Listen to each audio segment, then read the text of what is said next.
So putting these back together, but what we do is, I have a fresh kit here. So you get a square cut O-ring seal, and you get a boot. I'm going to use this brake fluid here that's been dripping out of the hose. I drained, the master cylinder has been drained and refilled. That's actually clean fluid since it's coming straight out of the hose. Because I've already refilled the master cylinder and flushed and bled the right-hand side. So the whole system is full of good, clean, fresh fluid. And if you read the book, the instructions are that you want to bleed the right front before you bleed the left front. So now all you do is you drop that seal in there, like so, in the groove, say with a little brake fluid on it. Sometimes it doesn't want to quite go in, but that's alright. Just keep at it. Just put a little bit of lubricant in there. Again, the piston's nice and clean. You want to make sure that this seal is set up so that it goes in the right way. And normally the right way, just double checking, this would be the right way this way. Because you can see the lip on the back side. And again, there's a little bit of brake fluid on it. We'll slide that guy over like so. And then that lip drops in the groove. So it looks like so. That looks all nice. Okay. Put just a little bit more on the piston. I'm going to drop this guy in here carefully. Same thing. I'm going to lubricate around the edge of that boot. Put a fresh layer. Okay. You want to make sure that piston goes straight. You kind of rock it back and forth. You need the big C-clamp. Actually, you don't need one this big, but this is my favorite one for doing brakes because it's got a really deep throw on it. Get a little foot under it.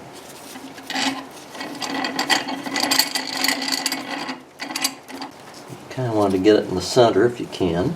There's always a risk of getting it cocked, so you want to try it, get it square, but it's also a challenge to get it inside the seal. So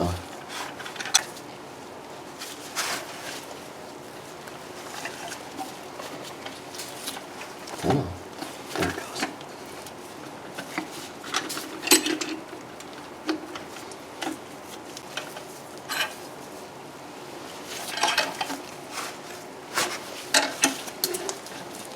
Getting it through the seal can sometimes be the toughest part, which is why you want lubrication on it.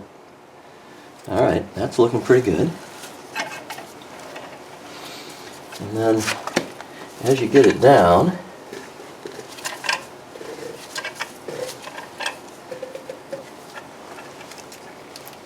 you'll want to make sure that the boot starts to feed in. And it's actually easiest on these if the back side of the boot starts to feed in first, because we'll have to knock it in the rest of the way. Okay, so now she's seated all the way back.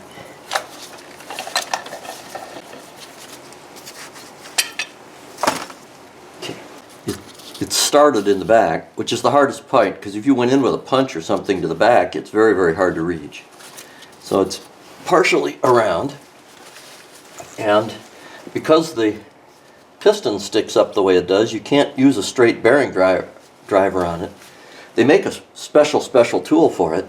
I don't have one of those, and I can't buy a tool for absolutely every special job, so I make my own. My tool for this one is a piece of pipe, PVC pipe, that lets me get my bearing driver in there. Let's see how this works.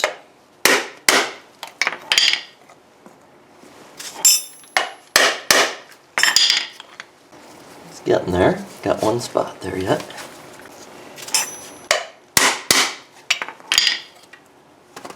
It's dropping in.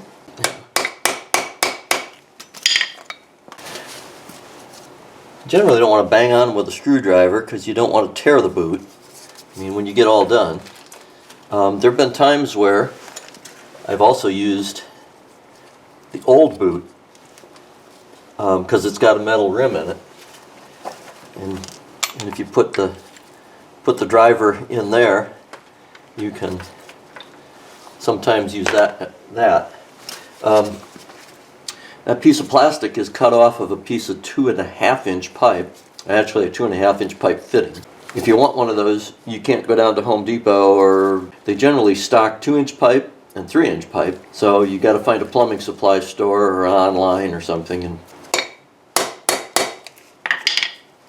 you want to make sure it's all the way down. After I used my plastic pipe, that got it down flush, but it still didn't seem to be quite seated.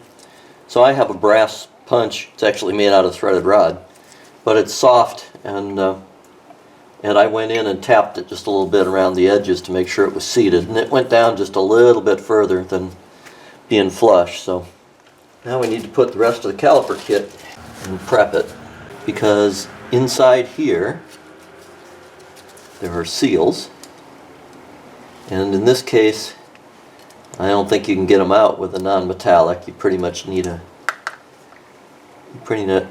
metal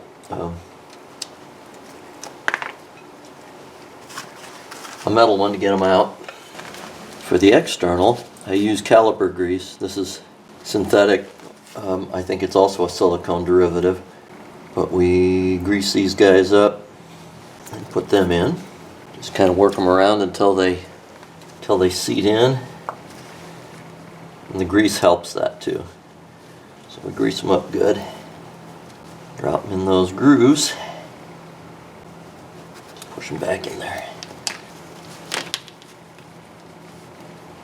Put that one in there. That one there. Then you got these two bushings. New ones come in the kit. You slide those guys in there. Lubricate them up also. Caliper's done, ready to go back on. When it does go back on, you need two fresh brass washers to replace the ones that came off on the banjo bolt. And a couple of brand new through bolts for mounting the caliper, because you can see the difference between what came out and what we'll put back. One thing to note is these washers do not come in the caliper rebuild kit, and that actually caught me by surprise. I thought I had ordered all the parts to do this job, and you'd think when you get all the hardware and the pistons and all the parts that I ordered to do the full job, that they'd throw in the washers, knowing that when you go to rebuild the caliper, you need to replace them. But that's one more thing you have to do. So you have to get linings, a caliper kit with all the bushings. You need to get the caliper kit that's got the seals, and then you need to order these little 10-cent jobbies. I don't know, 10 cent, 25 cent, whatever. For the moment, I'm going to set the caliper aside, because while I have this out, while I have the brake off and sitting on the ground, I'm going to pull this apart and do the bearings.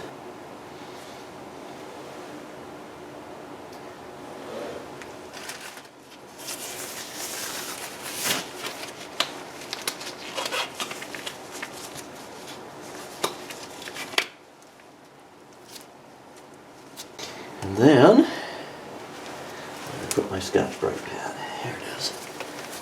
Now, go ahead and we'll put a little bit of pattern on it. I'm not real fussy about this. I've never had a problem. Back when I worked in brakes, I had technicians that were rebuilding cars all day, and this was their method. They put fresh linings on, use a little bit of abrasive paper or a Scotch-Brite pad, so that the pads had a little something to bite against as they broke in. What I want to do is I want to get the caliper back. I want to get it reinstalled. So there's the banjo bolt that goes into the caliper. See, this bolt has a hole in the side, picks up fluid from the hose through the side, and it feeds it through the end into the caliper. And it needs 2 seals, 2 copper washers, like so. And 1 copper washer goes on the head of the bolt, and the other one goes between that block and the bottom of the caliper. And it's time to take out my little plug out of the line. So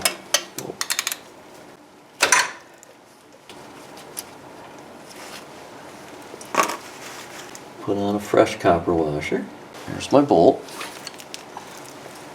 And it goes up through the hole like so. And then into the caliper.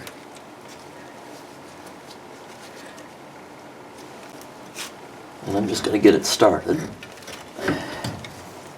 Just lightly torqued. I need to cinch it down and torque it, but I want to wait till it's mounted.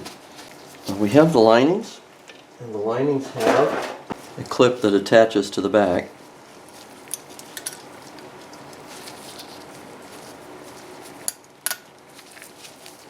Let's use a screwdriver here. You probably can't see it, but just hitting these tabs to make sure they're fully locked on.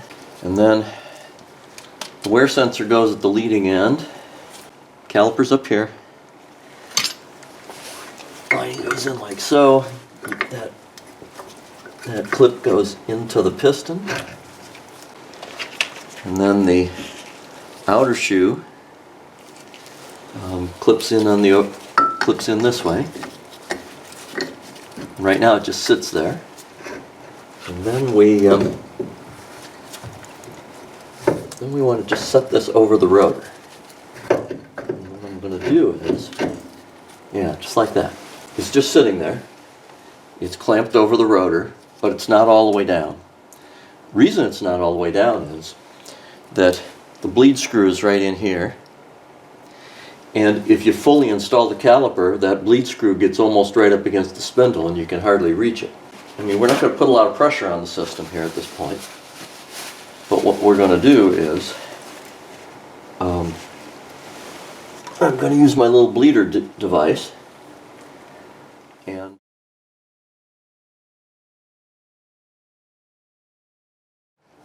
now we'll cinch down the bleeder, make it snug. Put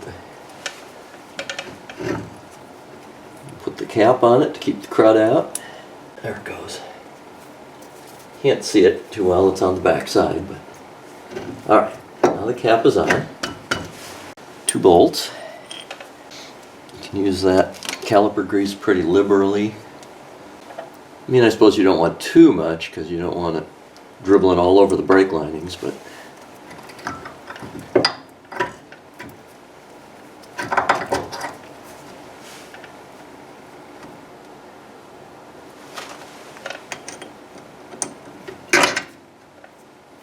goes there.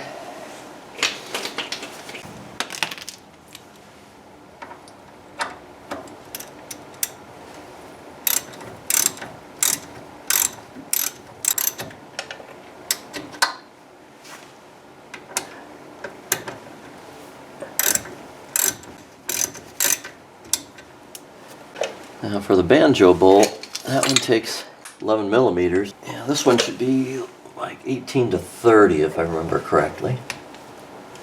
I've got my wrench set for 25.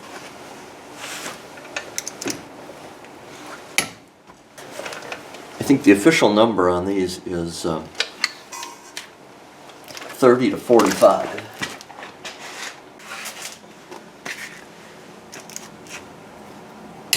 There it goes.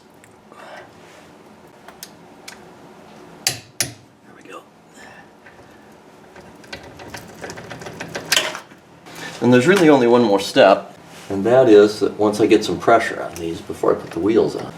The last thing you do is you take a big channel locks, pressurize them up, and crimp them.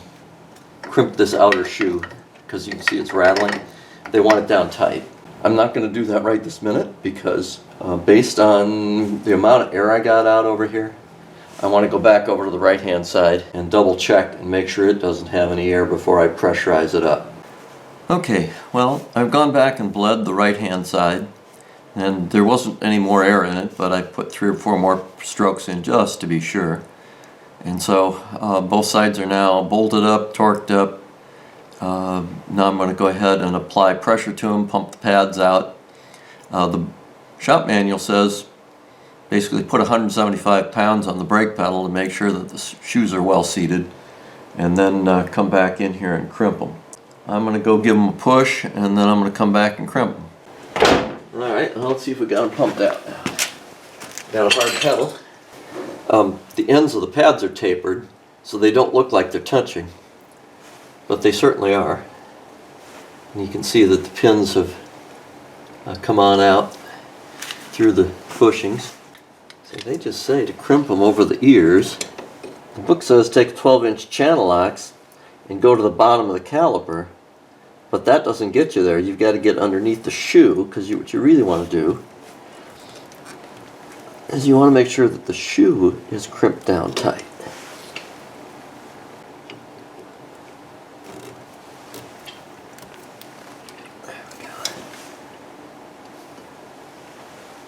You got to kind of get out on the edge of the ear, because if you try to grab them back there, they aren't gonna crimp. I'm getting there. They're just alright, well, I think that does it. I can put the wheels on and put her on the road. One thing to remember, especially with disc brakes, is that there's a lot of volume, and you have to absolutely make sure that you have a hard pedal, that you push the pedals, stroke the master cylinder until you got a firm pedal. Otherwise, the first time you move the car, the first time you hit the brakes, you won't have any. Back in my brake engineering days, I was riding with a technician who put a new set of linings on a Jeep, and he headed for the garage door, and it had a electric eye on the garage door that you had to be within about a foot before the door would go up, and he hadn't stroked the brakes yet. And so he got up there and almost rolled through the garage door because he hit the brakes and nothing happened. He must have gotten enough out of the rear brakes, and he stuffed it in reverse gear, which was a manual transmission. He stuffed it in reverse gear on the roll and killed the engine and managed to not hit the door. But it's a lesson, right? You always make sure that those things are pumped up and ready to go. But in any case, that's how you do brakes on an old Camaro. If you look back at some of my older videos, you'll see the one from last year when I did the rears. Now I got the fronts done. Hey, I'm good to go for a while. System's all flushed out, fresh fluid, fresh bearing grease.